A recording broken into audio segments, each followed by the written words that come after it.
एक समय की बात है। भारत के एक सुंदर से गांव में, जिसका नाम था सुखपुरा, लोग बहुत ही सीधे, मेहनती और ईमानदार थे। सुबह होते ही किसान अपने खेतों में चले जाते, बच्चे हंसते खेलते स्कूल जाते और शाम को पूरा गांव एक साथ बैठकर दिन भर की बातें करता। लेकिन इस गांव की शांति को एक इंसान ने बिगाड़ रखा था, और वो था गांव का सरपंच रघुनाथ ऊपर से सफेद कुर्ता धोती पहनता था, लेकिन अंदर से वो बहुत लालची और घमंडी इंसान था। उसे अपनी ताकत पर बहुत घमंड था।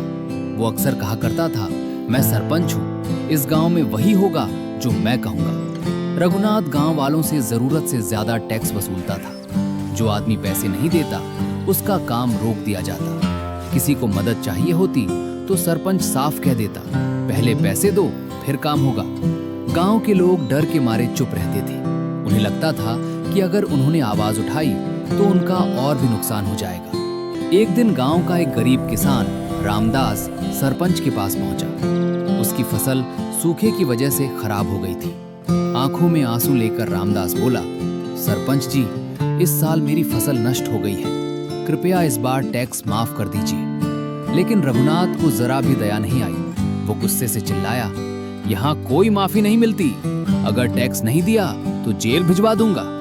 रामदास टूटे हुए दिल के साथ आंसू बहाता हुआ वहां से चला गया। शाम को गांव के लोग पीपल के पेड़ के नीचे इकट्ठा हुए। हर किसी के चेहरे पर चिंता साफ दिखाई दे रही थी। एक बुजुर्ग आदमी ने गहरी सांस लेते हुए कहा, अगर हम यूं ही चुप रहे तो ये सरपंच हमें पूरी तरह लूट लेगा।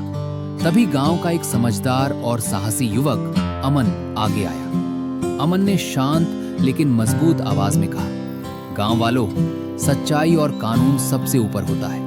अगर हम सब मिलकर सबूत इकट्ठा करें तो कोई भी बदमाश ज्यादा दिन नहीं बच सकता। गांव वालों को अमन की बात समझ में आ गई। सबने मिलकर फैसला किया कि अब वे सरपंच की बदमाशी को और नहीं सहेंगे। इसके बाद गांव वालों ने चुपचाप सबूत इकट्ठा करने शुरू कर दिए। किसी ने मोबाइल से वीडियो बनाए, किसी ने पैसों की लेन देन की रिकॉर्डिंग की और किसी ने लिखित शिकायत तैयार की।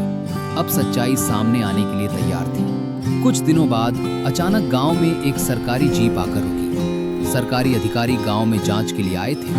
उन्होंने सभी सबूत देखे और सरपंच रघुनाथ से सवाल पूछने लगे। रघुनाथ घबरा गया, उसका चेहरा पीला पड़ गया। वो कोई जवाब नहीं दे पाया। सरकारी अधिकारी ने सख्त आवाज में कहा, तुमने अपने पद का गलत इस्तेमाल किया है और गांव वालों का शोषण किया है। इतना कहते ही पुलिस आगे बढ़ी और रघुनाथ को गिरफ्तार कर लिया। जिस सरपंच से गांव वाले डरते थे, आज वही सरपंच सबके सामने शर्मिंदा खड़ा था। कुछ ही दिनों में गांव में एक नया ईमानदार सरपंच चुना गया। रामदास जैसे गरीब किसान फिर से खुशहाल हो गए। खेतों में हरियाली लौट आई और गांव में मुस्कान फैल गई। अमन ने गांव वालों से कहा, जब लोग एकजुट होकर सच्चाई के लिए खड़े होते हैं तो कोई भी बुराई ज्यादा दिन टिक नहीं सकती।